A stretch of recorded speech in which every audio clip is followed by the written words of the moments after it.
ஹல்லேலூயா. கர்த்தருடைய நாமம் மகிமைப்படுவதாக. கர்த்தர் நம்மோடு இந்த நாளிலே பேசும்படியாக யோபுவின் சரித்திர புஸ்தகம் 23ஆம் அதிகாரம் 13ஆம் வசனம். அவரோ என்றால் ஒரே மனமாய் இருக்கிறார், அவரை திருப்பத்தக்கவர் யார்? அவருடைய சித்தத்தின்படியெல்லாம் செய்வார். நம்முடைய ஆண்டவர் யாரா? எப்படி இருக்கிறாராம்? ஒரே மனமாய் இருக்கிறார். அப்படின்னா என்ன அர்த்தம்? மாற மாட்டார், மாற்றி மாற்றி பேச மாட்டார், சொன்னதை சொன்ன மாதிரி செய்வார். அப்புறம் என்ன சொல்கிறது? ஆனால் இதெல்லாம் நம்ம மாற்றுவோம். இப்போ நான் சொல்கிற இந்த லிஸ்ட்டெல்லாம் நம்மள்கிட்ட மாறிடுது. ஆனால் ஆண்டவர் யாரா? நாம் ஆராதிக்கிற தேவன் யார்? அவர் எப்படி இருக்கிறாராம்? ஒரே மனமாக இருக்கிறாராம். எத்தனை பேர் அதை விசுவாசிக்கிறீங்க? உங்கள் வாழ்க்கையில், உங்கள் குடும்பத்தில், உங்களுக்காக அவர் எப்படி இருக்கிறாரு? ஒரே மனமாக இருக்கிறார். அதனால் அப்போ நம்ம என்ன செய்ய வேண்டியதில்லை? பயப்பட வேண்டியதில்லை, அப்புறம் கவலைப்பட வேண்டியதில்லை, தயங்க வேண்டியதில்லை, யோசிக்க வேண்டியதில்லை. ஏன்னா அவர் எப்படி இருக்கிறாரு? சத்தமாக சொல்லுங்க. ஒரே மனமாக இருக்கிறார். ஒரே மனமானா என்ன அர்த்தம்னா, அப்படி அதை புரிகிற மாதிரி சொல்லணும்னா, என் சிந்தை ஃபுல்லாக இதுதான், என் யோசனை ஃபுல்லாக இதுதான், என்னுடைய செயல் ஃபுல்லாக இதுதான், நான் கவனிக்கிறது ஃபுல்லாக இதுதான், நான் கண்ணோக்கிறது ஃபுல்லாக இதுதான், அப்படிங்கிற மாதிரி உள்ள ஒரு விஷயந்தான் என்னது? ஒரே மனமாக இருக்கிறேன். அப்போ நாம் ஆராதிக்கிற தேவன் யார்? அவர் ஒரே மனமாக இருக்கிறார். அவரை தொழுது கொள்ளுகிற நாம் எப்படி இருக்கிறோம்? ஒரே மனசாக இருக்கிறோமா? ஒரே மனதாக செயல்படுறோமா? ஆலயத்துக்குள்ளே நாம் வரும் பொழுது இந்த கண் பார்க்கிறது, ஆனால் அந்த கண் பார்வையின்படி முடிவு எடுக்கக்கூடாது. கதவுக்கு வெளியே இந்த கண் பார்க்கிறதின்படி முடிவுகள் எடுக்கலாம். ஆனால் ஆலயத்துக்குள்ளே இந்த கண் பார்க்குறபடி என்ன செய்யக்கூடாது? முடிவு எடுக்கக்கூடாது. அப்போ எப்படி பாஸ்டர் அப்படின்னா, அது இந்த கண் பார்த்து முடிவெடுக்கிறதுடைய பெயர் மாம்சீக முடிவு. அதனுடைய பெயர் என்னங்க? மாம்சீக முடிவு. சபைக்குள்ளே வந்த உடனே இது பேச்சு கேட்கக்கூடாது. எது பேச்சு கேட்கக்கூடாது? இது பேச்சு, இந்த மாம்சம் பேச்சு கேட்கக்கூடாது. ஏன் தெரியுமா? அது உங்களை ஒழுங்காக ஜெபம் விடாது, அது உங்களை ஒழுங்காக ஆராதிக்கவே விடாது, அது ஒழுங்காக உங்களை ஆண்டவரை நோக்கி பார்க்கவே விடாது. அப்போ நீங்கள் இந்த கண்ணு பார்க்குற விஷயத்துலையும் இந்த உடம்பு விஷயத்தையும் நீங்கள் கரெக்ட் பண்ணிட்டீங்கன்னு வைங்களேன், அப்போ தான் நீங்கள் தேவனோடு கனெக்ட் ஆக முடியும். அல்லேலூயா. ஏன் இதை சொல்ல வருகிறேன் என்றால், ஆண்டவர் ஒரே மனமாக இருக்கிறார், அவர்கிட்ட மாற்றமே இல்லை. அப்போ எனக்கு ஏற்படுகிற என் வாழ்க்கையில் நடக்கிற ஒவ்வொரு விஷயத்தையும் நான் கவனித்து பார்த்தால், சில நேரத்தில் ஆண்டவர் எனக்கு உதவியே செய்யாத மாதிரி, ஆண்டவர் என்னைய கண்டுக்காத மாதிரி, என் விஷயத்தில் ஆண்டவருக்கு கவனமே இல்லாத மாதிரி சில செயல்கள் நம்முடைய குடும்ப வாழ்க்கையில், நம்முடைய தனிப்பட்ட வாழ்க்கையில் நடந்து கொண்டு இருக்கிறதை உணரும் போது, அப்போ நம்முடைய சிந்தை என்னவா இருக்கிறது என்றால், ஒருவேளை ஆண்டவர் நமக்கு இதில் ஒன்றும் செய்யலையே, அப்போ நம்ம போய்கிட்டு இருக்கிற இந்த சபையால் நமக்கு ஒரு பிரயோஜனம் இல்லை போல், இந்த பாஸ்டர் ஜெர்மன்னா ஒன்றும் நடக்காது போல், அதனால் நம்ம என்ன செய்யலாம்? இந்த யோசனை தான் வருது. அப்போ நம்ம ஒரு நல்ல ஜெபிக்கிற இடத்துக்கு போய் ஜெபிக்கணும் போல். மந்திரிக்க வேண்டிய அவசியம் இல்லை, இதுக்கு மந்திரிக்க வேண்டிய அவசியம் இல்லை. புரியறதுக்காக அந்த வார்த்தை அப்படி சொல்கிறேன். இதுக்கு நான் என்னை சரிப்படுத்த வேண்டும். அல்லேலூயா, அல்லேலூயா. இன்றைக்கி அநேகம் பேருடைய சிந்தை என்னவென்றால், எங்கே போனால் இல்லை, உங்களுக்குள்ளே தான் ஆண்டவர் இருக்கிறார். அவர் சொல்லுகிறார், தேவனுடைய ராஜ்யம் எங்கே இருக்குதுன்னு கேட்டால் அவர் என்னன்னு பதில் சொல்கிறாரு? தேவனுடைய ராஜ்யம் எங்கே இருக்குது? உங்களுக்குள்ளே தான் இருக்குது. அப்படி தான் பதில் சொல்லுகிறார். இயேசுவின் இடத்துல கேட்கிறார்கள், தேவனுடைய ராஜ்யம் எங்கே இருக்கிறது? அது எங்கே இருக்குது? உங்ககிட்ட தான் இருக்குன்னு சொல்கிறாரு. அப்போ தேவன் எங்கே இருக்கிறார்? அவரும் எங்கே தான் இருக்கிறாரு? உங்களோடு இருக்கிறார். எத்தனை பேர் விசுவாசிக்கிறீங்க? அப்போ என் கூட யார் இருக்கிறாரு என்பதை நான் முதல்ல ஒரு முடிவு எடுக்கணும். நான் இப்படி உங்களுக்கு இதை கற்றுக் கொடுக்குற மாதிரியே கொண்டு போக விரும்புகிறேன். முதல்ல ஒரு விஷயத்தை சொல்கிறேன். கிறிஸ்தவ வாழ்வின் இந்த அனுபவம் முதல்ல எனக்கு எங்கே வரணும் தெரியுமா?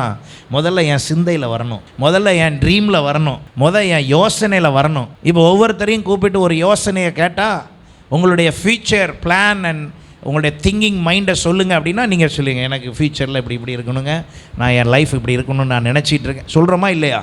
எல்லாருக்கும் ஒரு ஆசை இருக்குது, எல்லாருக்கும் ஒரு எண்ணம் இருக்குது. ஆமாம், என் மைண்டெல்லாம் வச்சு ஒரு வீடியோ போட்டிங்கன்னா அது 5 மணி நேரம் ஓடும்.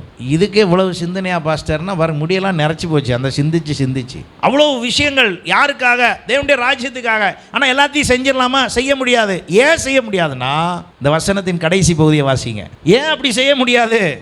அவருடைய சித்தத்தின்படி செய்கிறதுனால நான் கவனமாய் அவருடைய சித்தத்தின்படியே செய்வதற்கு ஒப்பு கொடுக்க வேண்டும். அப்போ எனக்கு சிந்தனை நிறையா இருக்குது, அப்போ முதல்ல நான் என் மாம்ச ரீதியான கிறிஸ்தவ வாழ்வை வாழ்வதற்கு முன்பு என்னுடைய ஆவிக்குரிய ரீதியில், அதாவது உள்ளான மனுஷனிலே என் மைண்ட் செட்டு என்னவா மாறணும்? கிறிஸ்துவோடு இருக்கிற வாழ்வாய் மாற வேண்டும். என்ன மாறணும்? என் மைண்ட் செட். இன்னைக்கு நிறைய நேரம் இந்த மைண்ட் செட் வராததுனால தான் உடம்பு மட்டும் சர்ச்சுக்கு வந்துட்டு போகுது. இல்லை பாஸ்டர் நான் வந்தேன். ஆமாம், நீங்கள் வந்தீங்க, இல்லைன்னு சொல்லலை. நீங்கள் வருகிற அந்த வருகையானது இங்கே வரும் பொழுது உங்களுடைய மனது முழுவதும், உங்களுடைய ஆவிக்குரிய நிலைமை முழுவதும் கர்த்தர் பக்கமாய் திரும்பும் என்றால் அவர் கிரியை செய்வதை நீங்கள் உணர முடியும். அவர் உங்களோடு பேசுவதை நீங்கள் உணர முடியும்.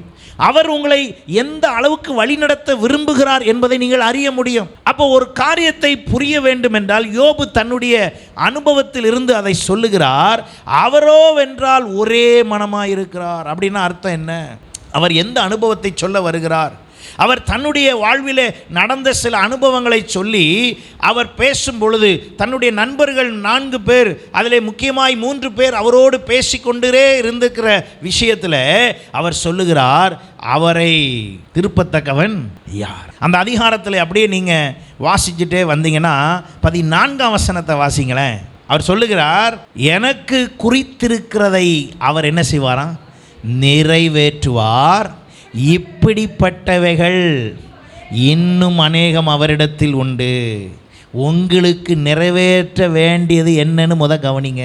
உங்களுக்கு நிறைவேற வேண்டியது என்னன்னு பாருங்க. உங்களுக்கு நிறைவேற வேண்டியது என்னன்னு பார்க்கறதா இருந்தா அவர்கிட்ட நிறையா இருக்கான். இப்படிப்பட்டவைகள் இன்னும் அநேகம் அவரிடத்தில் உண்டு. நான் ஒவ்வொரு வாரமும் இதை சொல்ல விரும்புகிறேன். நேமன் ஆசீர்வாதத்தில் வாழ்வதற்கு அல்ல நம்மை அழைத்தது. நாம் எல்லாரும் பிரத்யேட்சமான வாக்குத்தத்த ஆசீர்வாதத்தில் வாழ்வதற்கு கர்த்தர் நம்மை அழைத்திருக்கிறார். விசுவாசிக்கிறவர்கள் எல்லாம் ஒரு ஆமேன் சொல்லுங்க. அல்லேலூயா. நேமன் ஆசீர்வாதத்தில் வாழ்றதுக்கு எதுக்கு சர்ச்சுக்கு வரணும்? உலகம்தான் இருக்க, அழகா வாழ்ந்துட்டு போயிடலாமே. தேவன் நம் மீது ஒரு திட்டம் வைத்திருக்கிறார். அவர் நம் மீது ஒரு வழி நடத்தி நம்மை கொண்டு சென்று அநேகருக்கு முன்பு காண்பிக்க விரும்புகிறார். என்ன காண்பிக்க விரும்புகிறார்? இது என்னுடைய பிள்ளை, இது என்னால் ஆசீர்வதிக்கப்பட்ட குடும்பம், இது என்னால் வழி நடத்தப்படுகிற நபர் என்று அவர் காண்பிக்க விரும்புகிறார் என்றால் அதற்கு ஏற்றார் போல் நான் என்ன செய்கிறேன்? அப்போ வேதம் சொல்லுகிறது, அவரோ வென்றால் எப்படி இருக்கிறாரா? ஒரே மனமா இருக்கிறார். அவர் ஒரே மனமா இருக்கிறார். இப்படி சொல்லுங்க, நான் ஆராதிக்கும் தேவனை ஒருத்தரும் திருப்ப முடியாது. அப்படின்னா என்ன நடக்கும்? உங்க ஆண்டவரை யாருமே திருப்ப முடியலன்னா என்ன நடக்கும்? அப்போ அவர் நினைச்ச மாதிரியெல்லாம் என்ன செய்வார். இது உங்களுக்கு தெரியணும்ல, நமக்கு தெரியணும்ல. நமக்கு பதறுது. ஆனால் விசுவாசிக்கிறவன் பதறான்னு வேதம் சொல்லுது. ஆனால் நம்ம இருதயம் என்ன செய்யுது? பதறுது. விசுவாசிக்கிறவனுக்கு எல்லாம் கூடுன்னு வேதம் சொல்லுது. ஆனால் நமக்குள்ள அவிசுவாசம் என்ன பண்ணிக்கிட்டே இருக்கு? பெருகிக்கிட்டே இருக்கு. ஆனால் நம்ம ஆண்டவர் யாருன்னா அவரை ஒருத்தனும் திருப்பவே முடியாது. பேசி கொண்டிருக்கிற நானும் யாருக்கு விரோதமாகவும் திருப்ப முடியாது. அவரை வைத்து தவறான காரியத்தையும் செய்ய முடியாது. ஏன்? அவரே சர்வ வல்லமை உள்ள தேவன். அவரால் எல்லாம் ஆகும். அப்போ நம்முடைய ஆண்டவர் எப்படிப்பட்டவராய் இருக்கிறார் என்பதை அறியாமல் அவரிடத்திலிருந்து ஒன்றையும் பெற முடியாது. அப்போ அவரிடத்தில் எனக்கு குறித்திருக்கிறது அவர் என்ன செய்வாராம்? நிறைவேற்றுவார். எனக்கு என்ன குறிக்கப்பட்டிருக்கோ அதை அவர் நிறைவேற்ற வல்லவராக இருக்கிறார். அப்போ நான் அண்டர்ஸ்டாண்டிங் என்ன பண்ணணும், என் அண்டர்ஸ்டாண்டிங்கில் என்ன வரணும் அப்படிங்கிறத நான் வாசிப்பதற்கு தான் இந்த அதிகாரத்தை நான் உங்களுக்கு வாசிக்கும்படி இந்த 23ஆம் அதிகாரத்தை நீங்கள் வீட்டில் போயும் அதிகமாய் நீங்கள் வாசியுங்கள். அவர் அங்கே யோபு பிரயுத்தரமாக சொல்லுகிற விஷயம் அதுதான். தன்னுடைய நண்பர்கள்ட்ட சொல்கிறார். நண்பர்கள் நிறையா பேசுகிறாங்க. பேசும்போது தன்னுடைய நண்பர்கள்ட்ட அவர் விளக்கம் கொடுக்குறாரு. அந்த விளக்கத்தை பார்க்கும் பொழுது நீங்கள் 8, 9, 10 வசனத்தை வாசிங்க. 9ஆம் வசனத்தினுடைய கடைசி வார்த்தை சொல்லுகிறது, நான் அவரை காணாதபடிக்கு ஒளித்திருக்கிறார். ஒளித்திருக்கிறார்னு அர்த்தம் என்னன்னா, நீங்கள் தேடினாலும் அவரை என்ன செய்ய முடியாது? கண்டுபிடிக்க முடியாது. அப்போ அவராக வெளியே வந்து உங்கள்கிட்ட காமிச்சா தான் உண்டு. ஆனால் யோபு தன்னுடைய அந்த அனுபவத்தில் சொல்லுகிறார், என் நிலைமையின்படி பார்த்தா இப்போ ஆண்டவர் எப்படி இருக்கிறாரு? ஒளித்து கொண்டு இருக்கிறார். அவர் மறைவாய் இருக்கிறார். ஆனால் அவர் மறைவாய் இருக்கிறார் என்பதற்காக நான் அவரை தூஷிக்க முடியாது. ஏனென்றால் ஆனாலும் நான் போகும் வழியை, அங்கதான் ஃபுல் ஹார்ட்டட் மைண்ட், அங்கதான் பூரணமாய் தேவனை அறிந்த காரியம், அங்கதான் தேவனை அதிகமாய் அறிந்து வைத்திருக்கிற இடம். இப்ப நீங்க சொல்லுங்க, உங்க மனநிலை என்ன? இப்ப இவருடைய மனநிலை பாருங்க. அவர் சொல்றாரு, நான் முன்னால போனா அங்க தேடி பார்த்தேன், ஒரு அசைவும் இல்லை, அவரை பார்த்தா காணோம். பின்னால் வர்றாரான்னு திரும்பி பார்த்தா அங்கேயும் அவரை காணோம். ஆனால் வசனம் சொல்லுகிறது, கர்த்தர் உங்களுக்கு முன்பாக, அவருடைய சமூகம் உங்களுக்கு முன்பாக செல்லும். ஆனால் சமூகத்தை தேடினா சமூகத்தை காணோம். பார்த்தா ஏதோ ஒன்றுமே இல்லாத மாதிரி தெரியுது. அவர் எங்கே இருக்காருன்னே தெரில. கொஞ்ச நாளாக என்கிட்ட அவர் என்ன செய்ய மாட்டேங்காரு, பேச மாட்டார், ஒன்றுமே நடந்த மாதிரியே தெரியல அப்படின்னு சொல்லிட்டு அப்படி ஒரு வார்த்தை விடுறாரு பாருங்க, ஆனாலும் நான் போகும் வழியை அவர் அறிவார். ரெண்டாவது சொல்றாரு, அவர் என்னை சோதித்த பின் நான் எப்படி இருப்பேன், பொன்னாக விளங்குவேன். என் கால்கள் அவர் அடிகளை பற்றி பிடித்தது, அவருடைய நெறியை விட்டு நான் சாயாமல் அதை கை கொண்டேன். தேடுனா இல்லையா, எங்க பார்த்தாலும் இல்லையா, அவர் தன்னை என்ன செய்து கொண்டார். இப்போ நம்முடைய பிரச்சனையின் நேரத்தில் இதே சிந்தையில யோசித்து பாருங்கள். நான் இப்படி ஒரு பிரச்சனையில் இருக்கும்போது ஆண்டவர் எனக்கு என்ன செய்ய மாட்டாரு, உதவி செய்ய மாட்டாரு, வரமாட்டாரு, பேச மாட்டார். இப்படிங்கிற எண்ணத்தில் நாம் போய்கொண்டு இருப்போம் என்றால் ஒன்றை நீங்கள் விளங்கி கொள்ள வேண்டும்.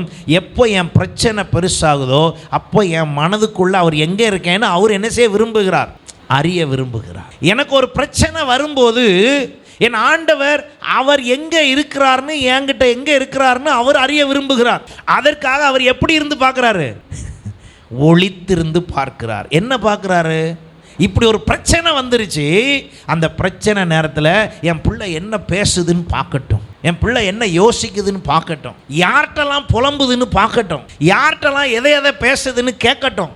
கொஞ்ச நாளாக அவர் என்ன பண்ணியிருக்காராம், ஒளித்துக்கிட்டு இருந்து கவனிச்சுக்கிட்டே இருக்கிறாரு. இந்த கவனிப்பை அவர் கவனித்தனால தான் இந்த 42ஆம் அதிகாரத்தில் அந்த எலிப்பாசிலிருந்து அவன் இருக்கிற அவனுடைய நண்பர்கள் 3 பேர்கிட்ட ஆண்டவரே சொல்கிறாரு, எப்போ இங்கே வாங்க 3 பேரும், இவன்கிட்ட எவ்வளோ நாள் பேசுனீங்க, அவன் உங்கள்கிட்ட பேசுனது என்னன்னு உங்களுக்கு தெரியுமா? 42ஆம் அதிகாரத்தினுடைய 7ஆம் 8ஆம் வசனத்தை கவனிங்க. தேமானியனான எலிப்பாசை நோக்கி, நல்லா கவனிங்க, நீங்கள் ஒரு வசனத்தை வாசிச்சுட்டு ஒரே திசையில் போகக்கூடாது. நீங்கள் மொத்த வேதத்தில் உள்ள காரியத்தையும் அறிந்து தேவனை புரியாமல் தேவனோடு வாழவே முடியாது. நான் உங்களுக்கு ஆகினால தான் இந்த கேள்வியும் கேட்டு பதிலும் சொல்லி உங்களை நான் வழி நடத்த விரும்புகிறேன். இப்போ ஆண்டவர் யாருன்னு இவர் புரிந்து தன்னுடைய நண்பர்களுக்கு விளக்கம் கொடுக்கிறார். எப்பா இங்கே பாருப்பா, நீ நினைக்கிற மாதிரி கிடையாது, அவர் ஒரே மனமாக இருக்கிறார். நீங்கள் ஏன்டா அவர் காலில் உழு, கையில் உழு, அதை செய்யி இதை செய்யலாம் சொல்லாத. அவர் என்ன முடிவு எடுத்துட்டாரோ அதை அப்படி தான் செய்வார். அவர் சித்தத்தின்படி தான் செய்வார். கொஞ்ச நாள் நான் இப்படி தானா, அது இப்படி தான், அதில் மாற்றம்லாம் கிடையாது. அல்லேலூயா. அப்போ நான் எனக்கு நானே பலமாகி ஏதோ ஒன்றை செய்து அப்படி செய்து இப்படி செய்து சாதிக்கலாம் என்று முயற்சித்தால் என் முயற்சியில் ஒன்றுமல்ல, அவர் அவருடைய சித்தத்தின்படி செய்கிறார். அல்லேலூயா. அவர் அவருடைய சித்தத்தின்படி செய்கிறார். அப்போ நான் என்ன செய்யணும் அப்படின்னா, அங்கே தான் அவர் சொல்லுகிறார், யோபு தன் சிநேகிதர்களிடத்தில் தெளிவாய் பேசினார். ஆனாலும் பொன்னாக விளம்புவேன், அவர் என்னை வழி நடத்துகிறார், அவர் என்னுடைய வழியெல்லாம் அறிந்திருக்கிறார், நான் போகும் பாதை என்ன என்று அவருக்கு தெரியும், நான் போகும் பாதையில் எனக்கு ஏற்பட்டிருக்கிற சிக்கல் தெரியும். இந்த நேரத்தில் என் மனநிலை என்ன என்று அவர் என்ன செய்ய விரும்புகிறார், அறிய விரும்புகிறார். இன்றைக்கு ஆலயத்துக்கு ஆராதனைக்கு வந்திருக்கிற உங்களுடைய மனநிலை என்ன, இப்போ நீங்கள் என்ன மனநிலையில் உட்கார்ந்துருக்கிறீங்க, உங்களுடைய பார்வை என்ன, உங்கள் யோசனை என்ன, உங்கள் கவனம் என்ன, உங்கள் சிந்தை என்ன, எல்லாத்தையும் அவர் என்ன பண்ணிக்கிட்டே இருக்கிறாராம், அறிந்து கொண்டே வருகிறார். அவர் ஆசீர்வதிக்கலாம் என்று நினைத்தால் என் சிந்தை அவரை என்ன செய்து விடுகிறது, தடுத்து விடுகிறது. அவர் என்னை ஆசீர்வதிக்கலாம் என்று நினைக்கிற நேரத்தில் என்னுடைய அக்கறையற்ற நிலை, ஆவிக்குரிய அக்கறையற்ற நிலை தடுத்து விடுகிறது. நான் பல முறை ஜெபிக்கிற பொழுது ஆண்டவர் எனக்கு வெளிப்படுத்தி இருக்கிற, உணர்த்தி இருக்கிற காரியங்கள் என்ன தெரியுமா, நம்ம சபைக்கு வந்து கொண்டிருக்கிற உங்களில் பல பேரை பலவிதமான உயரத்தில் வைத்து ஆசீர்வதிக்க வேண்டும் என்று ஆண்டவர் விரும்புகிறார். ஆனால் அதை நீங்கள் தடுத்து கொண்டிருப்பதை கர்த்தர் எனக்கு பல முறை உணர்த்தி இருக்கிறார். நான் அதை சில விதமாய் உங்களுக்கு அதை சொல்லி விளங்கப்படுத்துவதற்கு சில நேரத்தில் செய்தியின் ஊடாகவே அதை உங்களுக்கு சொல்லி கொடுத்து கொண்டிருக்கிறேன் என்பதை நீங்கள் எத்தனை பேர் புரிந்து கொள்கிறீர்கள் என்று எனக்கு தெரியாது. சிலரிடத்தில் அவர் சொல்வதை நேரடியாக நான் சொன்னால் எத்தனை பேர் ஏற்றுக்கொள்வீர்கள் என்றே எனக்கு தெரியாது. ஆனால் அதை சொல்வதற்கான முயற்சியில் பல முறை இன்னை வரைக்கும் செய்து கொண்டு தான் இருக்கிறேன். அல்லேலூயா. ஆனால் அவர் வைத்திருக்கிற அந்த ஆசீர்வாதத்தின் எல்லை இருக்கிறதே, அந்த அளவை பார்க்கும் பொழுது நான் மிகுந்த சந்தோஷம் அடைந்திருக்கிறேன். காரணம் என்ன? நீங்கள் பெரிய ஆசீர்வாதத்தில் இருக்கும்போது அது எனக்கும் பெருமை தான். ஏனென்றால் உங்கள்கிட்ட வந்து யாராவது கேட்பாங்க, உங்கள் சர்ச் எது, உங்கள் பாஸ்டர் யாருன்னா என்னைய சொல்லும்போது எனக்கு அதில் என்ன உண்டாகும்? பேர் புகழ் உண்டாகும். அல்லேலூயா. அப்போ அதை நான் பார்க்க முடிகிறது. ஆனால் நீங்கள் அனுபவிப்பதை நான் என்ன செய்ய முடியல, பார்க்க முடியவில்லை. அப்போ அதற்குத்தான் இப்போ ஆண்டவர் ஒரே மனமாக இருக்கிறார். அவர் உங்களை என்ன வாக்கு பண்ணினாரோ, என்ன சொன்னாரோ, எப்படி ஆசீர்வதிக்க வேண்டும் என்று விரும்பினாரோ அதிலே அவர் அப்படியே இருக்கிறார், மாறவில்லை. ஆனால் பெற்றுக்கொள்ளுகிற நமக்கு எத்தனை குழப்பங்கள், எத்தனை அவிசுவாசங்கள், எத்தனை போராட்டங்கள் எனக்கு குறித்திருக்கிறது, அவரிடத்தில் இன்னும் அநேகம் உண்டு.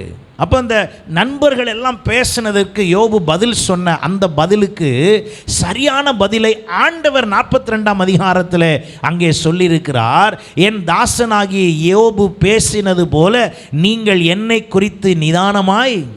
எவ்வளோ கவனிப்பு! இப்போ உங்களை கவனிச்சிருக்காரு. சொல்லுங்கள், உங்களுக்கு ஒரு பிரச்சனை, ஒரு சூழ்நிலை, அது என்ன? உங்களுடைய சில சூழ்நிலை எனக்கு சொன்னீங்கன்னா தெரியும், சொல்லியிருப்பீங்க, தெரியும். சொல்லாமல் எனக்கே தெரியாமலே நீங்கள் டீல் பண்ணலான்னு நினச்சிக்கிட்டு போயிட்டே இருந்திருப்பீங்க. இன்னை வரைக்கும் போயிட்டுருக்கோம். சில விஷயத்தெல்லாம் அப்படி விடாதீங்க. பிரச்சனை வந்துச்சுன்னா டக்குன்னு சொல்லி கூப்பிட்டு அது என்னன்னு பார்த்து உடனே அதை முறிச்சிடணும், ஜெபம் பண்ணி. ஆமென். வளர விடக்கூடாது, உடனே கட் பண்ணிடணும். இதை போய் பாஸ்டர்கிட்ட சொன்னால் நான் என்ன மைக்லேயே பேசிக்கிட்டு இருக்கேன் உங்கள் வீட்டு பிரச்சனையா? யாராவது அப்படி இருக்கீங்களா? பாஸ்டர், நான் உங்கள்கிட்ட வந்து சொன்னேன், நீங்கள் வந்து ஊரே சொல்லிட்டீங்க தெரியுமா அப்படின்னு. உதாரணத்துக்கு 2006 என்னைய ராபர்ட் பிரதருக்கு தெரியும். பிரதர் அப்படி ஏதாவது கம்ப்ளைண்ட் வந்திருக்கா என் மேலே? ஆமென். ஆமாம். என்கிட்ட ஈஸியாக மேட்டர்லாம் என்ன செய்ய முடியாது, எடுக்க முடியாது. ஏன் அப்படின்னா அது தேவனுக்கும் உங்களுக்கும், நீங்களும் தேவனுக்கும் இடையில் நான் இருப்பேன் என்றால் நானும் அமைதி. ஆண்டவரே யார்ட்டையும் சொல்லாமல் தானே இருக்காரு. நம்மளை பற்றி ஆண்டவர் யார்ட்டையாவது சொல்லியிருக்காரா பாருங்கள்? யாராவது இருக்கீங்களா அப்படி சொல்ல? நம்மளை பற்றி யார்ட்டையுமே என்ன செய்ய மாட்டேங்காரு, சொல்ல மாட்டேங்கார். என்னை பற்றிலாம் யார்ட்டையுமே ஆண்டவர் சொன்னதில்லை. அதுவே எனக்கு எவ்வளோ பெரிய பாதுகாப்பு தெரியுமா? ஆமென். அல்லேலூயா. அப்போ ஆண்டவருடைய நோக்கம் என்னவா இருக்குன்னா, நான் என்ன புலம்புறேன், நான் என்ன பேசுகிறேன், நான் என்ன சொல்கிறேன். பிரச்சனை பெருசாக இருக்குது சொல்லுவோம், தலைக்கு மேலே என்ன போய்கிட்டு இருக்கு? பிரச்சனை போய்கிட்டு இருக்கு. வெள்ளம் மாதிரி போய்கிட்டு இருக்கு பாஸ்டர். அது வெள்ளம் மாதிரி போட்டும், புயல் மாதிரி போட்டும், என்ன வேணாலும் போட்டோம். நீங்கள் யார்? நீங்கள் யார்? நீங்கள் ஆராதிக்கிற தேவன் யார்? உங்கள் நம்பிக்கை என்ன? உங்கள் விசுவாசம் என்ன? உங்களுடைய எதிர்பார்ப்பு என்ன? நீங்கள் தேவனை துதிக்கும் பொழுது அவர் உங்களுக்கு கொடுத்த வாக்குத்தத்தம் என்ன? அதெல்லாம் வைத்து நீங்கள் என்ன பேசுகிறீர்கள்? இப்போ மொத்த ஆசீர்வாதமும் எங்கே இருக்குது? என் வாயில் தான் இருக்குது. மொத்த ஆசீர்வாதம் எங்கே இருக்குது? என் சிந்தையில் இருக்குது. மொத்த ஆசீர்வாதம் எங்கே இருக்குது? என்னுடைய விசுவாசத்தில் இருக்கிறது. மொத்த ஆசீர்வாதம் எங்கே இருக்குது? நான் இன்னொரு இடத்தில் பகிர்ந்து கொள்வதில் இருக்கிறது. அல்லேலூயா. இப்போ ஆண்டவர் இந்த யோபுவினுடைய விஷயத்தில் செய்ததை நான் உங்களுக்கு உணர்த்தி தொடர்ந்து அப்படியே கொண்டு போய் பல காரியங்களை நாம் பார்க்கும் பொழுது இந்த வேத வசனத்தில் தெளிவு பெற வேண்டும் என்று விரும்பினால் நீங்களும் நானும் அறிந்து கொள்ள வேண்டியது என்ன தெரியுமா? அவர் யார்? அவர் யார் என்று தெரிந்த பிறகு நான் யார்? நான் யார் என்று எனக்கே தெரியாததான் பிரச்சனையே. உங்களை நீங்கள் யார் என்று அறிந்தீர்கள் என்றால் உங்களுக்கு பிரச்சனையே கிடையாது. நிறைய நேரம் நம்மளுடைய பவர் நமக்கே என்ன செய்யறதில்ல, தெரியறதில்ல. எத்தனை பேர் நம்புறீங்க? உங்கள் ஜெபத்துக்கு எவ்வளோ வலிமை இருக்குன்னு யாராவது சோதிச்சிருக்கீங்களா? ஆண்டவர் காண்பித்த ஆசீர்வாதத்தை நீங்கள் பெறுற வரைக்கும் நானும் விட முடியாதுல்ல. இந்த எல்லைக்குள்ளே நீங்கள் வந்து போகிற வரைக்கும் நான் அதை குறித்து கவனமாக தான் இருப்பேன். அப்போ நல்லா கவனிங்க. அப்போ உங்களுடைய ஜெபம் எவ்வளோ வலிமையானதுன்னு எத்தனை பேர் சொல்வீங்க? பாஸ்டர், நான் ஜெபம் பண்ண உடனே கர்த்தர் இப்படி செய்வார் அப்படின்னு சொல்லுங்கள் பார்ப்போம். யாராவது இருக்கீங்களா? ஏன் நீங்கள் ஜெபம் பண்ண செய்ய மாட்டேன்னு அவர் ஏதாவது சொன்னாரா? இல்லை அப்படி செய்ய மாட்டேன் அப்படின்னு எங்கேயாவது வசனத்தில் இருக்கா, பைபிளில் இருக்கா? ஏன் உங்கள் ஜெபத்தை குறித்து உங்களுக்கு என்ன இல்லை? எதை பற்றி? உங்கள் ஜெபத்தை பற்றி உங்கள் வலிமை என்ன? உங்கள் சிந்தை என்ன? உங்கள் சிந்தை என்ன? உங்கள் யோசனை என்ன? உங்கள் ஜெபத்தை பற்றி நீங்கள் என்ன நினைக்கிறீங்க? உங்கள் கணவன் ஜெபத்தை பற்றி நீங்கள் என்ன நினைக்கிறீங்க? உங்கள் மனைவி ஜெபத்தை பற்றி நீங்கள் என்ன நினைக்கிறீங்க? உங்கள் பிள்ளை ஜெபத்தை பற்றி நீங்கள் என்ன நினைக்கிறீங்க? நான் கேட்குற இந்த கேள்வி எத்தனை பேருக்கு காதில் விழுது? கேட்குதா? ஏன் இதை இப்படி கேட்குறேன் அப்படின்னா, ஆண்டவர் என்ன கவனிச்சிட்டு இருக்காருன்னா, ஒளித்து கொண்டு கவனித்து கொண்டே இருக்கிறாராம். எதை? நம்ம என்ன பேசுகிறோம், வீட்டில் நம்ம என்ன பேசுகிறோம், அந்த பேச்சுக்குள்ளே நம்முடைய அவிசுவாசம் எவ்வளவு இருக்கிறது, அந்த பேச்சுக்குள்ளே நம்மளே அவமதித்து பேசுகிறது எவ்வளோ இருக்குது. சொல்லப்பட்டிருக்குது, வேதம் சொல்லுகிறது, உன் சொந்த சகோதரனை நீ அவமதித்து பேசாதே, அது உனக்கு பாவம். அப்போ எவ்வளோ விஷயத்தை ஆண்டவர் கவனிக்கிறார் பாருங்க. வீட்டில் போய் நான் என்ன பேசுகிறேன், எங்களுக்குள்ள குடும்பத்துக்குள்ளே நாங்கள் என்ன பேசிக்கிறோம், எவ்வளோ உண்மை பேச சொல்கிறோம், எவ்வளோ பொய் பேச சொல்கிறோம், எவ்வளவு காரியத்தை மறைக்கிறோம், எவ்வளோ காரியத்தை வெளிப்படுத்துகிறோம். இது எல்லாத்தையும் யாருக்கு ஒழித்து பார்த்துக்கிட்டு இருக்காமா? ஆண்டவர் பார்த்து கொண்டிருக்கிறார். பார்த்து கொண்டிருக்கிற அவர் நண்பங்கிட்ட சொல்கிறாரு, இங்கே வாங்கப்பா நீங்கள் 3 பேரும் சும்மா போய் உட்காந்து யோபுட்ட போய் இந்த பேச்சு பேசுகிறீங்களே, அவன் யார் தெரியுமா? நான் சொல்லட்டேன் அவன் யாருன்னு. இதாங்க யோபு சொல்கிறாரு, அவரை திருப்ப முடியாது. ஆமென். இப்படி தான் அவர் சொல்கிறாரு. அப்படியெல்லாம் திருப்பிட முடியாது ஆண்டவரை. நீங்கள் எல்லாம் பேசுகிற மாதிரி பேசியெல்லாம் ஆண்டவரை திருப்ப முடியாது. அவர் ஒரே மனமாக இருக்கிறார். ஒரே மனமாக இருந்து நான் சொல்ல வேண்டும், என்னை ஆசீர்வதிப்பார். அவர் ஒரே மனமாக இருந்து என்னை சுகமாக்குவார். அவர் ஒரே மனமாக இருந்து என்னை பலப்படுத்துவார். அவர் ஒரே மனமாக இருந்து என்னை உயர்த்துவார். அவர் ஒரே மனமாக இருந்து என்னை மேன்மைப்படுத்துவார். எத்தனை பேர் அப்படி அறிக்கை பண்ண விரும்புகிறீங்க? ஹல்லேலூயா. அவர் ஒரே மனமாக இருக்கிறார். அதில் நான் தெளிவாக இருக்கிறேன். எனக்கு நஷ்டம் வந்தாலும், பிரச்சனை வந்தாலும், குழப்பம் வந்தாலும், பலவீனம் வந்தாலும், கடன் தொல்லைகள் வந்தாலும், எது வந்தாலும் என் ஆண்டவர் ஒரே மனமாக இருக்கிறார். என்னை ஒரு நாளில் அவர் உயர்த்துவார். அந்த ஒரு நாள் எங்கன்னா அது என்கிட்ட தான் இருக்கு. அந்த ஒரு நாள் யார்கிட்ட இருக்கு?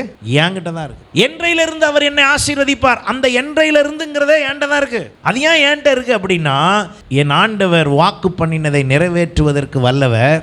அவர் சொன்ன வாக்கு தத்தம் எப்பொழுது நிறைவேறுகிறது என்றால் அது என்னிடத்தில் இருக்கிறது. ஏன் என்னிடத்தில் இருக்கிறது? அதை நிறைவேற பண்ணுவதே நான் தான். எத்தனை பேர் ஒத்துக்கிறீங்க? என் ஆண்டவர் சொன்ன வாக்கு தத்தத்தை நிறைவேற பண்ணுகிறது யார்? நான். நிறைவேற்றுகிறவர் தான் அவர். ஆனால் நிறைவேற பண்றது யாரு? நான். எத்தனை பேர் சொல்றீங்க? சொல்லுங்க என் கூட. என் ஆசீர்வாதத்தை நிறைவேற பண்றது நான், நிறைவேற்றுகிறவர் கர்த்தர். அப்ப நான் என்ன செய்ய வேண்டும்? எனக்கு சொல்லப்பட்ட வாக்குத்தத்தம் நிறைவேறுவதற்கான வேலையெல்லாம் நான் என்ன செய்யணும்?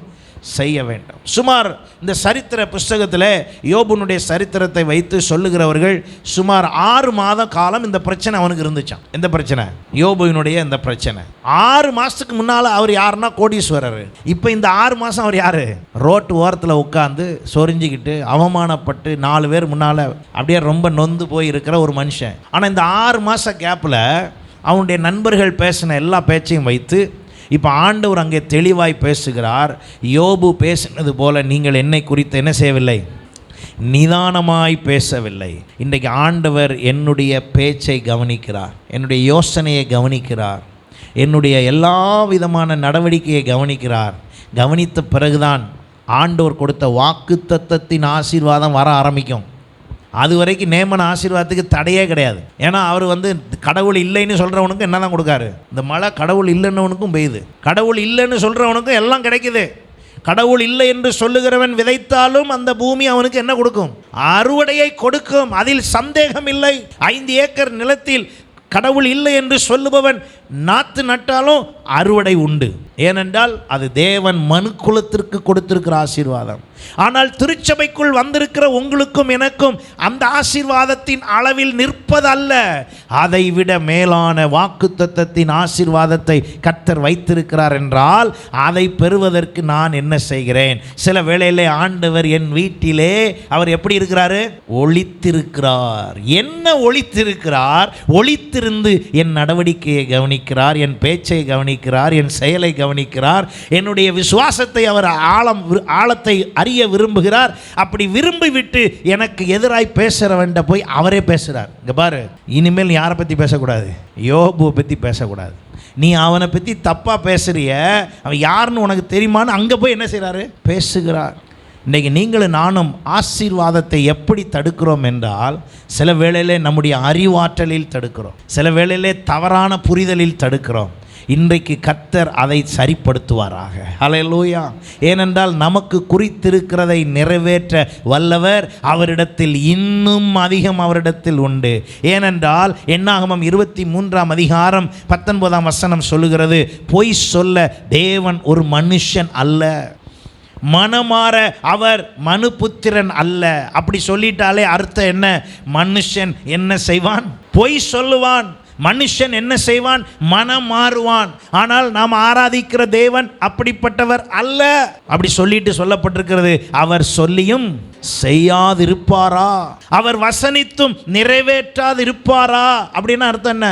அவர் சொன்னால் சொன்னதை அப்படியே செய்கிறவர். அப்ப நம்ம ஆண்டவர் செய்யத்தக்க வல்லமை உள்ள தேவன். அவரால் செய்யக்கூடாததுன்னு ஒன்று இல்லவே இல்லை. அவரால் எல்லாம் கூடும். அப்போ ஏன் நாம் பிரச்சனையில் இருக்கணும்? அப்படி என்றால் அவர் கவனிக்கிறார், என்னை நிதானித்து கவனிக்கிறார். என்னுடைய சமூகத்தில் இருந்து அவர் என்னை குறித்து அறிந்து கொள்ள அவர் அதிகமாய் விரும்புகிறபடினால் அவர் கவனித்து கொண்டே இருக்கிறார். ரோமருக்கு எழுதின நிருபம் 9ஆம் அதிகாரம், இதை வாசித்து நாம் ஜெபம் பண்ணி நாம் முடிப்போம். ரோமருக்கு எழுதின நிருபம் 9ஆம் அதிகாரம் 15ஆம் வசனம். அவர் மோசேயை நோக்கி, எவன் மேல் இரக்கமாய் இருக்க சித்தமாய் இருப்பேனோ அவன் மேல் இரக்கமாய் இருப்பேன், எவன் மேல் உருக்கமாய் இருக்க சித்தமாய் இருப்பேனோ அவன் மேல் உருக்கமாய் இருப்பேன் என்றால், ஆகையால் விரும்புகிறவனாலும் அல்ல ஓடுகிறவனாலும் அல்ல. விரும்புகிறவன் யார்? நியாயமான நேமன விசுவாசத்தில் இருக்கிறவன். ஓடுகிறவன் யார்? நியாயமான நேமன விசுவாசத்தில் நேமன ஆசீர்வாதத்தில் இருக்கிறவன். இறங்குகிற தேவனாலயாம் அப்படிங்கிறவர் யார்னா நம்ம. அல்லேலூயா. இறங்குகிற தேவனாலயாம். நீங்களும் நானும் நினைக்கலாம், ஆண்டவர் எனக்கு எப்படி செய்வார்? அவர் அப்படி தான் செய்வார். நம்ம எப்படி தெரியுமா ஆண்டவர்கிட்ட இருக்கணும்? என்ற நண்பர் என்னோடு சொன்ன ஒரு உதாரணத்தை உங்களுக்கு நான் சொல்லுகிறேன். ஒரு குயவன் களிமண்ணை போய் எடுத்து செய்யலாம்னு போனாராம். களிமண்ணை போய் எடுத்து ஒரு நல்ல பாத்திரம் செய்யலாம் அப்படின்னு போனாராம். நேராக போய் ஒரு களிமண்ணை தொட்டாராம். அந்த களிமண் அவர்கிட்ட பேசிச்சு. கதை தானே, கதையில் எல்லாம் பேசும். அந்த களிமண் அவர்கிட்ட சொல்லிச்சான், என்னை எடுக்கிறதெல்லாம் சரி, ஆனால் என்னை எடுத்த நீங்க என் மேலே தண்ணி ஊற்றி என்னை என்ன செய்யக்கூடாது? பிசையக்கூடாது. அப்படின்னா நான் செய்ய நினச்சதை வச்சு ஒன்றை வச்சு நான் அதை என்ன செய்ய முடியாதுன்னு விட்டுட்டாரான். இன்னொரு இடத்துல போய் தொட்டாராம். தொட்டு மண்ணை எடுக்கலான்னு போகும்போது அந்த களிமண் பேசிச்சான். என்ன சொல்லிச்சான்? இங்கே பாருங்கள், இனி நீங்கள் எடுக்கிறதெல்லாம் சரி, ஆனால் என் உள்ளே இருந்து எதையும் என்ன செய்யக்கூடாது? எடுக்கக்கூடாது. அப்படின்னா என்ன அர்த்தம்? அந்த மண்ணை பிசையும் போது உள்ளுக்குள்ளே கல், குச்சி, சின்ன சின்ன இதெல்லாம் இருக்கும். அதெல்லாம் நீங்கள் என்ன செய்யக்கூடாது? எடுக்கக்கூடாது. அப்படி எடுக்காமல் நீங்கள் பிசைகிறதா இருந்தால் எடுக்கிறதா இருந்தால் எடுத்துக்காங்க அப்படின்னு சொல்லிடுச்சான். அவனே அதையும் விட்டுட்டாரு. ஏன்னா குயவனுக்கு என்ன தேவையோ அப்படி இருந்தால் தான் குயவன் என்ன செய்வார்? வணைய முடியும். மண்ணெல்லாம் ரெடியாக தான் இருக்குது. மூணாவது ஒரு இடத்துக்கு போய் களிமண்ணை போய் தேடி போய் அந்த மண்ணை போய் எடுக்க போனாராம். அந்த மண் உடனே, குயவனே நான் சொல்கிறத கொஞ்சம் கேளுங்க, நீங்கள் மண்ணெல்லாம் எடுத்துகிட்டு போங்க, ஆனால் நீங்கள் என்ன செய்யக்கூடாதுன்னா தண்ணி ஊற்றி மிதிக்கக்கூடாது. ஏன்னா குயவன் மண்ணை போட்டு என்ன செய்வார்? மிதிப்பார். நீங்கள் என்ன செய்யக்கூடாதுன்னா என்னைய குழச்சி மிதிக்கக்கூடாது. இந்த மிதி மட்டும் என் மேலே என்ன செய்யக்கூடாது? விழக்கூடாது. அப்போ உடனே அப்போ நீ சரிப்பட்டு வரமாட்டே அப்படின்னு விட்டுட்டு போயிட்டார். அடுத்து இன்னொரு குயவன்கிட்ட போய், இன்னொரு மண்ணிட்ட போய் அங்கே போய் எடுக்க போயிருக்கார். அங்கே போய் எடுத்து அது சொல்லிச்சான், இங்கே பாருங்க, நீங்கள் எடுத்துக்கங்க, ஆனால் நான் சொல்கிற மாதிரி தான் நீங்கள் என்ன செய்யணும்? வணையணும். நான் சொல்கிற மாதிரி செய்கிறதா இருந்தால் பரவாயில்ல. உடனே அவர் இதுவும் நீ சரிப்பட்டு வராது அப்படின்னு விட்டார். கடைசியாக நான் கதையை சுருக்கமாக வந்துடுறேன். இந்த குயவன் வேலையை வச்சு 20 ஸ்டோரி சொல்லலாம், 20 இடத்துக்கு போனதை. ஆனால் நான் சுருக்கமாக முடிச்சிடுறேன். கடைசியாக ஒரு இடத்துக்கு வந்தாராம். அந்த மண்ணை போய் எடுக்க போனாராம். அது அமைதியாக இருந்துச்சான். உடனே இவர் கேட்டாராம், என்ன நீ அமைதியாக இருக்க? நீ ஒன்றும் பேசலையா? உங்கள்கிட்ட நான் பேசுனா நீங்கள் என்ன நினச்சிங்களோ அதை என்னால் என்ன செய்ய முடியாது. நீங்கள் செய்ய முடியாத அளவுக்கு அது தடையாயிரும். அதனால் நீங்கள் என்ன பண்ணுறீங்களோ பண்ணிக்கோங்க, நான் அமைதியாக இருக்கேன். அந்த களிமண் என்ன பண்ணிச்சா? நீங்கள் என்ன பண்ணணுமோ பண்ணிக்கோங்க அப்படின்னு நான் எப்படி இருக்கேன்? அமைதியாக இருக்கேன்னு சார். இந்த களிமண்ணை பற்றி இந்த இடத்துல இந்த உதாரணம் தேவையா அப்படின்னா அதான் வேணும். எப்போ இஸ்ரவேலே, நீங்கள்லாம் யார்? களிமண். நீங்கள்லாம் யார்? களிமண். இப்போ நான் ஒரே சிந்தையாக இருக்கிறேன், ஒரே மனமாக இருக்கிறேன். உங்களை எப்படி அழைச்சேனோ, எப்படி உருவாக்க நினைச்சேனோ, எப்படி செய்யணும்னு நினைச்சேனோ, நான் அப்படியே தான் இருக்கிறேன். அதே சிந்தையில் தான் இருக்கிறேன், அதே மனமாக தான் இருக்கிறேன். என் மனசு இன்னும் என்ன செய்யலை? மாறலை.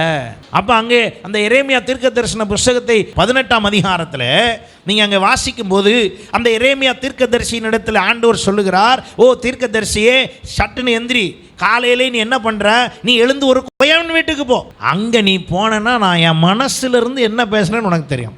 சில நேரம் ஆண்டவர் நம்மளை புரிய வைக்கிறதுக்கு என்னெல்லாம் டெமோ பண்ணுறாரு பாரு. எரேமியாவே, நான் பேசுறது உனக்கு புரியாது, நான் எத்தனை பேர் வச்சு பேசினாலும் உனக்கு புரியாது. சில விஷயத்துக்குள்ளே உன்னை நுழைச்சா தான் உனக்கு புரியும். நேராக நீ குயவன் வீட்டுக்கு போய் கவனி, குயவன் என்ன செய்கிறான்னு பாரு. அப்படிங்கும் போது அவர் உடனே நேராக குயவன் வீட்டுக்கு போய் அங்கே பார்க்கும் பொழுது 3ஆம் வசனத்திலிருந்து பாருங்கள். அப்படியே நான் குயவன் வீட்டிற்கு போனேன், இதோ அவன் திரிகையினால் வணைந்து கொண்டு இருந்தான். குயவன் வணைந்து கொண்டிருந்த மண்பாண்டம் அவன் கையிலே கெட்டு போயிற்று. அப்பொழுது அதை திருத்தமாய் செய்யும்படிக்கு தன் பார்வைக்கு சரியாய் கண்டபடி. ஆமென். இந்த இடம் தாங்க முக்கியம். உங்களை அழைத்தவர் தன் பார்வைக்கு ஏற்றபடி வணைய விரும்புகிறார். ஆனால் நீங்கள் மிதிக்கக்கூடாதுன்றீங்க, உள்ளே இருக்கிறதெல்லாம் எடுக்கக்கூடாதுன்றீங்க, ஒன்றையும் சுரண்டக்கூடாது, எதையும் செய்யக்கூடாது, நான் இப்படியே இருப்பேன் அப்படியே வருவேன். கர்த்தர் என்ன செய்யணும்? ஆசீர்வதிக்க வேண்டும். நேமன் ஆசீர்வாதத்திற்கு தடை இல்லை. ஆனால் தேவ ஆசீர்வாதம் வர வேண்டும் என்றால், தேவ ஆசீர்வாதம் பெறாதவர்கள் பரலோகம் போக முடியாது. தேவ ஆசீர்வாதம் பெறாதவர்கள் பரலோகம் போக முடியாது. நீங்களும் நானும் தேவ ஆசீர்வாதம் பெற்றே ஆக வேண்டும். அவரால் வாக்குத்தத்தம் பண்ணப்பட்டதை பெற்றே ஆக வேண்டும். அதற்காகத்தான் உங்களையும் என்னையும் அவருடைய இரத்தத்தினால் நம்மை அவர் என்ன செய்திருக்கிறார்? மீட்டு இருக்கிறார். எத்தனை பேர் விசுவாசிக்கிறீங்க? அப்ப இயேசு என்னை அவருடைய இரத்தத்தினால் கழுவி சுத்திகரித்து மீட்டதே அந்த தேவ ஆசீர்வாதம் பெறுறதுக்கு தான். அதனுடைய முதல் தளம் அனுமதி தான், இரத்தத்தினால் மீட்பு. அல்லேலூயா. இப்போ இந்த கொயவன் வீட்டுக்கு போய் சொன்ன காரியம் என்ன? கொயவன் ஒரே மனமாக தான் இருப்பார், மண்ணு பேசக்கூடாது. அவர் சொல்கிறார் பாருங்க, அங்கே அவன் சரியாய் கண்டபடி, தன் பார்வைக்கு சரியாய் கண்டபடி கொயவன் அதை திரும்ப வேறே பாண்டமாக வனை. மண்ணு முடிவு பண்ணுறதில்ல, யார் முடிவு பண்ணுறது? கொயவன் முடிவு பண்ணுறது. அப்பொழுது கர்த்தருடைய வசனம் எனக்கு உண்டாகி, இஸ்ரவேல் குடும்பத்தாரே, இப்போ பேசுகிறார் பாருங்க, இஸ்ரவேல் குடும்பத்தாரே, நித்திய ஜீவன் சபையாரே, என்ன சொல்றாரு? இந்த கொயவன் செய்தது போல நான் உங்களுக்கு செய்யக்கூடாதோ? அதை செய்வதற்கு நான் ஒரே மனமாய் இருக்கிறேனே, செய்யக்கூடாதோ என்று கர்த்தர் சொல்லுகிறார். இதோ இஸ்ரவேல் வீட்டாரே, களிமண் கொயவன் கையில் இருக்கிறது போல நீங்கள் என் கையில் இருக்கிறீர்கள். அப்ப நீங்களும் நானும் முதல்ல என்னவா நம்மளை நினைக்கணும்? சரியான கொயவனிடத்தில் கொடுக்கப்பட்ட மண்ணா நினைக்கணும். சும்மா மண்ணா நினைக்கப்படாது. நம்ம யார்கிட்ட வந்திருக்கிறோம்? சரியான கொயவனிடத்திலே வந்திருக்கிறோம். இப்போ நான் யாருன்னா, கொயவனுக்கு, அந்த பெரிய கொயவனுக்கு எடுபடி வேலை செய்கிற ஆள். இப்போ நான் தான் சொல்லுவேன் அவர்கிட்ட, இந்த மண் சூப்பராக இருக்குது, பார்த்து ஏதாவது செய்யுங்க. ஏன்னா மண்ணை ஃபஸ்ட்டு டெஸ்ட் யார் தான் பண்ணுறா? நான் தான் உங்களோடு பேசுகிறேன், நான் தான் உங்களோடு பழகுகிறேன், நான் தான் உங்களுடைய ஆவிக்குரிய தகப்பன் போல நிற்கிறேன். ஆனால் அந்த கொயவனுக்கு நான் யார்? வேலைக்காரன். அப்போ இந்த வேலையெல்லாம் ஏன்ட்ட தான் சொல்லுவார். அப்போ நல்லா கவனிங்க, ஒரு சாதாரண விஷயம் போல் அங்கே ஒரு கொயவன் வீட்டுக்கு போய் ஒரு தீர்க்கதரிசிக்கு சொல்லணும்னா, அந்த தீர்க்கதரிசிக்கு ஏன் அப்படி பேசணும்னா, தீர்க்கதரிசிக்கு உள்ள ஆழமாக பதிக்கிறாரு. என்ன பதிக்கிறாரு? இங்கே பாரியா, நான் எப்படி இருக்கேன்? ஒரே மனமாக இருக்கிறேன். மாற்றி மாற்றிலாம் நான் பேச முடியாது, நான் பிறண்டெல்லாம் பேச முடியாது, நான் ஒரே மைண்டு தான். நான் சொன்னது தான்.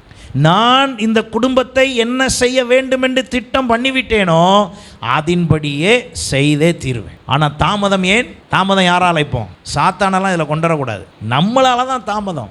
நான் ஏன் இன்னும் அடையவில்லை? என்னால் தாமதம். நான் ஏன் இன்னும் சுதந்திரிக்கவில்லை? என்னால் தாமதம். நீங்கள் எப்பொழுது அதை புரிந்து, ஆண்டவரே என்னை முழுவதுமாய் ஒப்பு கொடுக்கிறேன். இயேசுவை குறித்து வேதம் சொல்லுகிறது, ஒரு ஆடு அடிக்கப்படுவது போல அவர் எப்படி இருந்தாராம்? பேசாமல் அமைதியாக இருந்தார். சிலுவையிலே அடிப்பதற்கு அவரை கொண்டு சென்ற பொழுது, முள்முடி சூடின பொழுது, அவரிடத்தில் அங்கே சொல்லப்பட்ட வார்த்தைகள், அவரை ஏளனமாய் பேசினதை எல்லாம் அவர் கண்டுகொள்ளவே இல்லை. காரணம் என்ன? அவர் அதற்கு ஒப்பு கொடுக்கப்பட்டார், நியமிக்கப்பட்டார், அதற்காகவே அவர் வந்தார். அமைதியாக இருந்து. நீங்கள் ரட்சிக்கப்பட்டீர்கள் எதற்காக? உங்களை ஆண்டவராக இயேசு கிறிஸ்து மீட்டார் எதற்காக? அப்போ அவர் ஒரே மனமாக இருந்து செய்ய முடியும் என்றால், நான் களிமண் போல் அவர்கிட்ட அப்படி செட் ஆகிட்டேன்னு வைங்களேன், அவர் வணைகிற அந்த டிசைன் இருக்க இந்த உலகத்தில் எவனாலையும் கொடுக்க முடியாது. அதனால தான் அவர் சொல்லுகிறாரு, இந்த உலகம் தரக்கூடாத சந்தோஷம். அப்போ நேமன் ஆசீர்வாதத்தில் ஒரு சந்தோஷம் உண்டு, அது உலகம் அனுபவிக்கிறது, அதை காட்டிலும் மேலான சந்தோஷம். நீங்களும் நானும் நினைக்கிற இடத்துல இல்லை சந்தோஷம், நினைக்கிற விதத்தில் இல்லை சந்தோஷம். அவர் சொல்லுகிறார், இந்த உலகம் தரக்கூடாத சந்தோஷத்தை உங்களுக்கு தருகிறேன். அது மாத்திரமல்ல, இந்த உலகம் தரக்கூடாத சமாதானத்தையும் உங்களுக்கு நான் தருகிறேன் என்று சொன்னார் என்றால் அதுதான் விசேஷம். இன்றைக்கு நீங்களும் நானும் நம்மை ஆசீர்வதிப்பதற்கு அவர் எப்படி இருக்கிறாரு? ஒரே மனமாக இருக்கார். எத்தனை பேர் அதில் சந்தோஷப்படுறீங்க? ஹல்லேலூயா. நம் தேவன் ஒரே மனமாக இருந்து என்னை அவர் ஆசீர்வதிக்க முடியும் என்றால், அங்கே ரோமர் 9:17 வாங்க. மேலும் என்னுடைய வல்லமையை உன்னிடத்தில் காண்பிக்கும்படியாகவும், என்னுடைய நாமம் பூமியிலே பிரஸ்தாபம் ஆகும்படியாகவும் உன்னை நிலைநிறுத்தினேன் என்று பார்வோனோட சொன்னதாக வேதத்தில் சொல்லி இருக்கிறதே. எதுக்கா? என்னுடைய வல்லமையை உன்னிடத்தில் காண்பிக்கும்படியாக. ஆண்டுடைய வல்லமை யார்கிட்ட காமிக்க விரும்புகிறாரா? உங்கள்கிட்ட, உங்கள் மூலமாக தான் காமிக்க விரும்புகிறாராம். அந்த வல்லமையை காண்பிக்கும்படியும் என்னுடைய நாமம் பூமியில் எங்கும் பிரஸ்தாபமாகும்படி தான் உங்களை ஆண்டவர் வச்சிருக்கிறார். உங்கள் மூலமாக அவருடைய நாமம் என்ன செய்யணுமா? பிரஸ்தாபமாகணும். அப்படின்னா என்ன அர்த்தம்னா, உங்கள் மூலமாக அது ஒரு செண்டு பாட்டில் வாங்கிட்டு வந்து வீட்டில் வச்சிக்க, அது உங்கள் வீட்டில் மட்டுமா இருக்குது? இன்றைக்கி சர்ச்சுக்குள்ளேயும் இருக்குது. ஆமாவா இல்லையா? அங்கே அடித்த சென்ட் பாட்டில் சிலர் வரும்போதெல்லாம் எனக்கு தெரியும் யார் பின்னால் வரான்னு. நான் திரும்பலாம் தேவையில்லை, எனக்கு தெரியும் யார் வீட்டு சென்ட் என்னன்னு என்னெல்லாம் கண்டுபிடிச்சிருக்கேன் பார்த்தீங்களா? அப்படி இல்லைன்னா பாஸ்ட்டாக இருக்க முடியுமா? சில நேரம் அப்படியே ஒரு ஸ்மெல் அப்படியே ஃப்ராக்ரன்ஸ் கரெக்டாக வரும். வந்தோடனே ஓ இது இந்த குடும்பம், இது இந்த குடும்பம். எப்படி? அதுதான் பிரஸ்தாபம். என்ன பிரஸ்தாபம்? வாங்கிட்டு வந்து அந்த சென்ட் பாட்டில் கரெக்டாக பிரஸ்தாபம் பண்ணுறீங்க. ஆனால் உள்ளே ஏற்றுக்கிட்ட இயேசுவை என்ன செய்யலை. அவர் அதைத்தான் சொல்லுவார், உங்களை நான் கூட்டு வந்ததே அதுக்கு தான்யா. நீங்கள் வேலை பார்க்குற இடத்துல, போகிற இடத்துல, வார இடத்துல, இருக்கிற இடத்துல, சொந்த பந்தம், நண்பர்கள் எல்லா இடத்துல என்ன செய்யணுமா? உங்கள் சென்ட் பாட்டில் கரெக்டாக வந்துருச்சு. நான் கிராஸ் பண்ணால் என்ன சென்ட் வருதுன்னு நீங்கள் எத்தனை பேர் கண்டுபிடிச்சி வச்சுருக்கீங்கன்னு தெரில. எல்லார் வீட்லேயும் என்ன இருக்குது? பவுடர் ஸ்மெல் இருக்குது, சென்ட் ஸ்மெல் இருக்குது. ஆனால் எல்லாமே ஒவ்வொரு இடத்துக்கு போகும்போதும் சில நேரத்தில் நம்மளை வாலண்டியராக நிப்பாட்டி நீங்கள் போட்டிருக்க பெர்ஃப்யூம் ரொம்ப நல்லாயிருக்கு சொல்லியிருக்காங்களா இல்லையா? எனக்கெல்லாம் சொல்லியிருக்காங்க அப்படி நீங்கள் போட்டிருக்க. அதுவே எனக்கு எதாவது கிஃப்ட் கிடச்சிருக்கோம், நான் அடிச்சுட்டு போயிருப்பேன். அங்கே போனால் சொல்லுவாங்க ரொம்ப நல்லா இருக்குது பாஸ்டர். ஓ ஹாப்பி, சந்தோஷம். இப்போ அந்த வாசனை என் சட்டையிலேருந்து என் உடம்புலேருந்து வர்றது இல்லை தேவை, என் வாயிலிருந்து வர வேண்டிய பிரஸ்தாபம் தான் முக்கியம். ஆமேன். அது என் பர்சனல் இந்த தேவையில்லாத வேர்வை ஸ்மெல்லாம் யாருக்கும் வந்துடக்கூடாதுன்னு சொல்லி மறைச்சிக்கிற விஷயமா இருக்கலாம். ஆனால் தேவன் எதிர்பார்க்கிற பிரஸ்தாபம் என்ன? ஹல்லேலூயா. சும்மா நம்ம நார்மலாக நினைக்கிறோங்க, உலக ஆசீர்வாதத்தில் நேமன ஆசீர்வாதத்துக்கு கவனம் செலுத்த வேண்டிய அவசியம் இல்லை. அது தானாய் வரும். அது என்ன செய்யுங்க? தானாய் வரும். இப்போ உடனே நேராக காந்தி மார்க்கெட்டுக்கு போய் ஒரு 5 மூடையை எடுத்து இப்படி தூக்கி அப்படி போட்டால் கையில் 300 ரூபா கொடுத்துருவான். ஆமாவா இல்லையா? அதுதான் என்னது? நேமன ஆசீர்வாதம். யாருக்கானாலும் கிடைக்கும், யாருக்கானாலும் கிடைக்கும். அப்போ ரட்சிக்கப்பட்டதுக்கு என்ன ஆசீர்வாதம்? அதைத்தான் அவர் சொல்கிறார், யோபு சொல்கிறார். அவர் எப்படி இருக்கிறாரு? ஒரே மனமாக இருக்கிறார். எப்படி ஆசீர்வதிச்சாரு? 19ஆம் வசனம் பாருங்க. அவருடைய சித்தத்திற்கு எதிர்த்து நிற்பவன் யார்? அப்படியானால் மனுஷனே தேவனோடு எதிர்த்து தர்ப்பிக்கிற. தேவனோடு எதிர்த்து நம்ம என்ன செய்கிறோம்? சில நேரம் தர்க்கிக்கிற நீ யார்? உருவாக்கப்பட்ட வஸ்து உருவாக்கினை நோக்கி. களிமண் கதை வந்துருச்சாங்க. உருவாக்கப்பட்ட ஒன்று உருவாக்கினை நோக்கி என்னை ஏன் இப்படி வச்சிருக்க அப்படின்னு என்ன செய்யக்கூடாதான்? கேட்கக்கூடாதான். அப்போ ஆண்டவரை பார்த்து, ஆண்டவரே நீ ஏன் இப்படி வச்சுருக்க அப்படின்னு கேட்காம அவர்கிட்ட போய் ஏன் எனக்கு என்னைய இந்த உலகத்துக்கு ஏன் கொண்டு வந்தீங்கன்னு கேளுங்க. என்னை வச்சு என்ன செய்ய போகிறீங்கன்னு கேளுங்க. என் மூலமாக எப்படிப்பட்ட வல்லமை வெளிப்பட போகுதுன்னு கேளுங்க. என் மூலமாக எப்படியெல்லாம் பிரஸ்தாபப்பட போறீர்னு கேளுங்க. அப்போ அதை செய்யும்போது என் நாமம் பிரஸ்தாபப்படுத்துகிற எந்த ஸ்தானத்தில் நான் வந்து உங்களை என்ன செய்வேன்? ஆசீர்வதிப்பேன். இந்த மந்திரியும் இந்த பூசாரிகிட்ட போய் மந்திரிச்சு பண்ணுறது மாதிரி எந்த டீலை பண்ணக்கூடாது. சர்ச்சு டீலை பண்ணக்கூடாது. இன்னைக்கு போய் இந்த பிரச்சனைக்கு பாஸ்டர்கிட்ட ஜெர்மனி சரி பண்ணிட வேண்டியதான். அந்த மெத்தடுக்குள்ளே வரக்கூடாது. வசனத்தை அறிந்து நான் என் தேவனோடு செயல்பட்டு சரி பண்ணி கொள்ளுவேன். எத்தனை பேர் அந்த மாற்றத்துக்கு வர்றீங்க? ஹல்லேலூயா, ஹல்லேலூயா. ஏன் அப்படி சொல்லித்தரேன் அப்படின்னு சொன்னால், அப்போந்தான் உங்களுக்கும் ஆண்டவருக்கும் நல்ல என்ன வரும்? கனெக்ஷன் வரும். எத்தனை பேர் நான் சொல்கிறத புரியுறீங்க? அங்கே தொடர்ந்து நீங்கள் வாசிச்சிங்கன்னு அவர் சொல்லுகிறாரு, அப்படி தர்க்கிக்க கூடுமோ? நீ என்னை ஏன் இப்படி உண்டாக்கினா என்று சொல்லலாமா? மிதியிட்ட ஒரே களிமண்ணினாலே கனமான காரியத்திற்கும் மண்ணின் மேல் அவனுக்கு அதிகாரம் இல்லையோ? அவன் தயாரித்த பொருள் எந்த ஊருக்கு போகணுங்கிறது யார் முடிவு? குயவனுடைய முடிவு. அவன் தான் அனுப்பி வைப்பார். திடீர்னு ஒரு ஆர்டர் வரும் ராஜாவுடைய அரண்மனைக்கு, திடீர்னு ஒரு ஆர்டர் வரும் வேறு எங்கேயோ. அப்போ இந்த களிமண்லாம் சொல்ல முடியாது, இங்கே பாரு என்னை அந்த ஊருக்குலாம் அனுப்பாத, அங்கெல்லாம் அதெல்லாம் சொல்ல முடியாது. அவர் முடிவு பண்ணுவார், அனுப்புவார். இந்த சப்மிஷன், இந்த ஒப்பு கொடுத்தலுக்குள்ளே நம்ம வரும்போது அவர் ஒரே மனமாக இருந்து சகலவற்றையும் செய்து முடிப்பார். அல்லேலூயா. அவர் யாரையும் அவமானப்படுத்த நினைக்கிற தேவன் அல்ல. அவர் புறம்பே தள்ளுகிற தேவன் அல்ல. ஆகாயத்து பறவைகளை கவனித்து பாருங்கள், அவைகள் விதைப்பதும் இல்லை, அறுப்பதும் இல்லை, கொண்டு சேர்ப்பதும் இல்லை, அவைகளுக்கே கர்த்தர் போஷிப்பார் என்றால் அவைகளை காட்டிலும் நீங்கள் நானும் யார்? எல்லாம் சத்தமாக சொல்லுங்கள். நம்ம விசேஷித்தவர்களுங்க. மனசை விட்டுறக்கூடாது. நடக்கிற எந்த பிரச்சனையும் வச்சுக்கிட்டு சோர்ந்து போயிடக்கூடாது. உங்களுக்கு எதிராக நடக்கிற, பேசுகிற, செயல்படுகிற அல்லது நீங்கள் நினைத்ததை அடைய முடியாமல் இருக்கிறதை வைத்துக்கொண்டு உடனே மனசு விட்டுறாமல் ஒரு பக்கம் திரும்புங்க.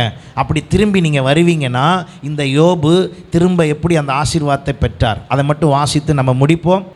அவர் எதிலெல்லாம் ஒரே மனமாக இருக்கிறாருன்னு நான் இன்னும் சொல்லவே ஆரம்பிக்கலை, நேரம் ஆயிடுச்சு.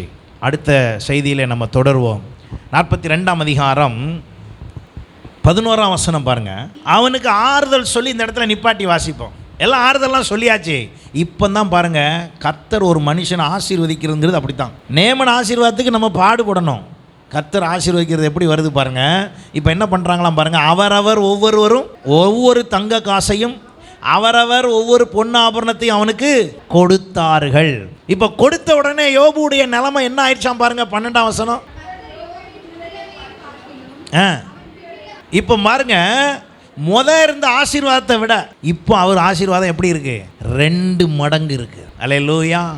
நீங்கள் இழந்ததை கர்த்தர் 2 மடங்கு தருவார். ஆனால் யாருக்கு தருவார்? ஒளித்திருந்து கவனிச்சிக்கிட்டு இருக்கிறார். எதை? பேசுகிறத, நடந்து கொள்கிற விதத்தை, நீங்கள் பண்ணுற செட்டிங்கு, நீங்கள் பண்ணுற பிளானு, நீங்கள் யார் மூலமாக என்ன செய்ய நினைக்கிறீங்க.